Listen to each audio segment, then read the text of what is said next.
Praise Lord. सबको जय मसीह की। प्रभु यीशु मसीह के नाम से आप सबको मेरा नमस्कार। परमेश्वर का वचन कहता है 2 तीमुथियुस 1:7 वचन, क्योंकि परमेश्वर ने हमें भय की नहीं परंतु सामर्थ और प्रेम और संयम की आत्मा दी है। परमेश्वर ने हमें भय की नहीं। हाँ, आज हम हमारे चारों ओर डर और भय की एक माहौल की ओर फिर से हमारी जिंदगी को लेकर जा रहे हैं, लेकिन परमेश्वर का वचन हम सबके जीवन में एक नई आशा प्रदान करती है। परमेश्वर का वचन हमें फिर से सामर्थ देता है इस वचन के द्वारा कि परमेश्वर ने हमें अपनी आत्मा दी है।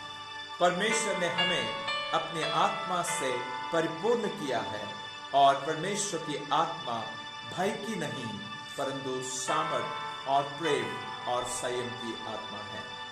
कई बार इस संसार की परिस्थितियां, हमारे जीवन की परिस्थितियां, हम जिन चुनौतियों को सामना करते हैं उन चुनौतियों के कारण हम एक डर में प्रतिदिन के जीवन बिताते हैं, लेकिन परमेश्वर ने हमें अपने आत्मा से परिपूर्ण किया कि हम परमेश्वर की आत्मा के सामर्थ और प्रेम और संयम के द्वारा हर एक डर पर विजय पाए, हर एक डर पर जीत पाए, हर एक डर पर हम एक प्रभावशाली सामर्थ के साथ विजय होकर आगे बढ़ें। परमेश्वर चाहते हैं कि हम इस संसार में किसी बात से भयभीत होकर हिम्मत ना हारें, बल्कि हम निडर होकर अपने जीवन की चुनौतियों को सामना करें और आगे बढ़ें और एक प्रभावशाली भविष्य की ओर अपनी जिंदगी को लेकर जाएं। इसलिए परमेश्वर का वचन हम सबको हमेशा कहता है, मत डर क्योंकि मैं तुम्हारे साथ, मत डर क्योंकि मैंने अपनी आत्मा से तुझे परिपूर्ण किया है। मेरे प्रियो, हमारे संग रहने के लिए प्रभु यीशु मसीह ने कहा कि मैं एक और सहायक तुम्हें दूंगा जो तुम्हारे साथ रहेगा।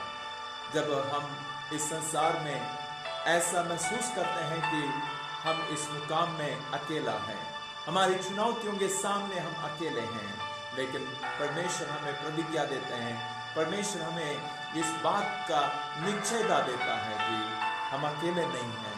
परमेश्वर ने हमें अपनी आत्मा को हमारे जीवन में दिया है कि वह हमारी हर समय, हर परिस्थिति में, हर हालात में सहायता करें। इसलिए हम अपने जीवन की हर एक परिस्थितियों में हमारे भाई पर विजय पाएं। परमेश्वर की आत्मा की परिपूर्णता के द्वारा, परमेश्वर की आत्मा की सहायता के द्वारा, परमेश्वर की आत्मा जो सामर्थ हमारे जीवन को प्रदान करते हैं, उस सामर्थ के द्वारा हमारे डरों पर हम विजय पाएं। आज कौन सी बात है जो आपके मन में डर को लेकर आती है? ऐसी कौन सी बात है जो आपके मन को, आपके विचारों को एक डर के अनुभव में रखता है?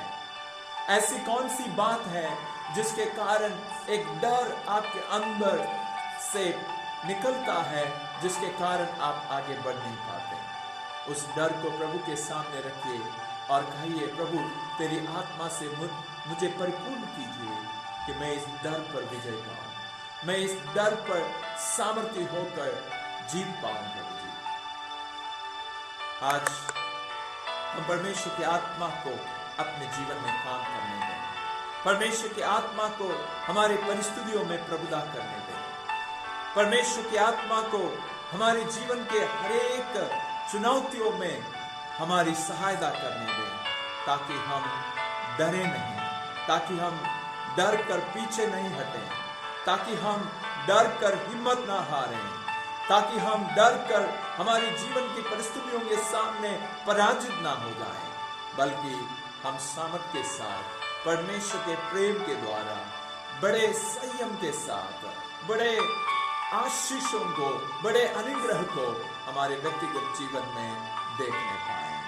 मैं आज आप सबसे आग्रह करता हूं कि आप परमेश्वर की आत्मा को अपने जीवन में स्थान दें, अपने जीवन में स्वागत करें और कहें कि प्रभु अपनी आत्मा से मुझे परिपूर्ण कर, आज के दिन मुझे अपनी आत्मा से परिपूर्ण कर कि मैं मेरे हर एक डरों पर जीत पाऊं। प्रभु जी, आज परमेश्वर की आत्मा आपको सहायता करें कि हर एक डर से आप आजाद हो जाएं। पवित्र आत्मा आपको अनुग्रह दे कि हर एक डर जो आज आपके मन को निराश करते हैं, आज आपके मन को पीछे हटने के लिए प्रेरणा देते हैं, उन सारे डरों को आप पवित्र आत्मा के सामर्थ के द्वारा जीतने पाएं। प्रभु इन वचनों के द्वारा आप सबके जीवन में बरकत लेकर आए और पवित्र आत्मा के परिपूर्णता की जिंदगी बिताने के लिए और जीवन की बहुतायत में पवित्र आत्मा की सहायता के द्वारा बढ़ने के लिए आप सबको आशीर्वाद दें, क्योंकि परमेश्वर ने हमें भय की नहीं परंतु सामर्थ और प्रेम और संयम की आत्मा दी है। God bless you. Thank you.